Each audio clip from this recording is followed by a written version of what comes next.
event is in London, Kentucky. This is the Mathews Tru-Ball Pro-Am. It's a new pairing of two sponsors. Because of cancellations, they've agreed to sponsor this one together, which was a very nice thing for them to do.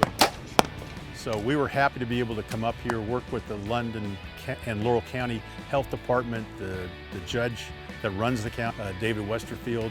They all met with us about a month and a half ago. We came up here, went through our proposal of how we would put this event on, the changes we would make in our normal format, the process we would go through, and the concerns they had.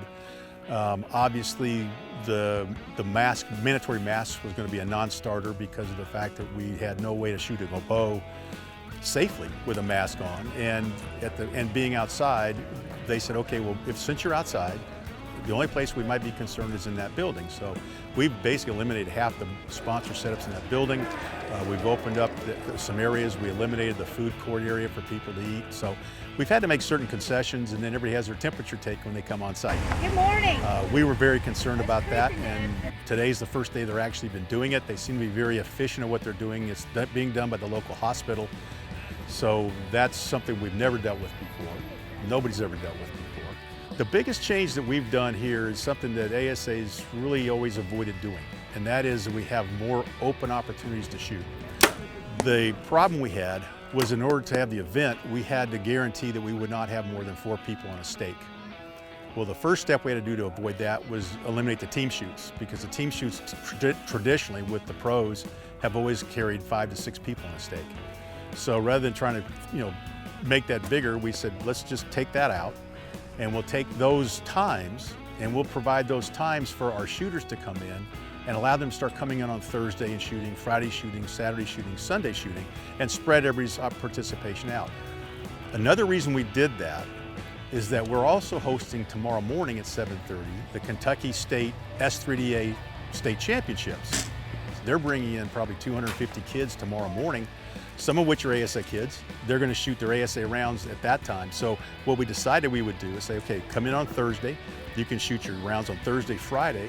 The parents can shoot their rounds on Thursday, Friday. And that whole group of kids is not going to have to sit here and have hotel room nights for 4 nights with everybody in financial situations they've been going through with the COVID, so everything. Oh, I think I got it. The other concession that we had to make for the weekend was the fact that we would not have an award ceremony for the amateur classes on Sunday. But we decided that we would still hold the pro shoot down on Saturday afternoon. We're going to do it in that ball field behind me. We're going to do it in the same structure as last year, only a little more open. For spectators, there's no bleachers. They have to shoot in their shooting stools and kind of social distance, but we can still have 300, 400, 500 people out there.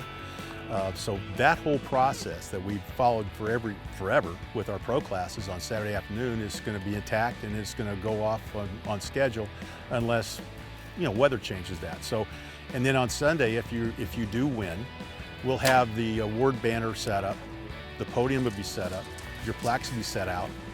You can come pick up your plaque. If you have contingency checks from your manufacturers, they can present those, take the pictures they want for their records. We'll take pictures for them. Masks will be strongly encouraged, but not mandatory. We've asked people if they go in the building to really consider wearing a mask in the building for sure. But outside, as long as you're social distancing, the health department's been very good about giving us a little latitude there. In my opinion, obviously this is something that has a risk to it. People are going to have to either accept that risk or not come, and I understand that.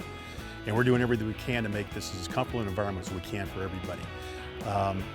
But at the same time, because we're outdoors, because we have a large facility, you're talking about putting, 1,500 people on 300 acres. So it's not like you got everybody jammed together. You can see there's a big, big campus.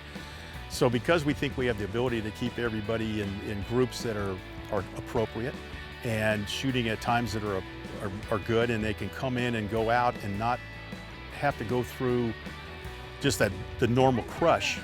We felt by making these changes and kind of redirecting our dynamic that we could do this safely, or as safely as possible, if everybody's conscientious, and if they're not healthy, they stay home. That's all we can ask.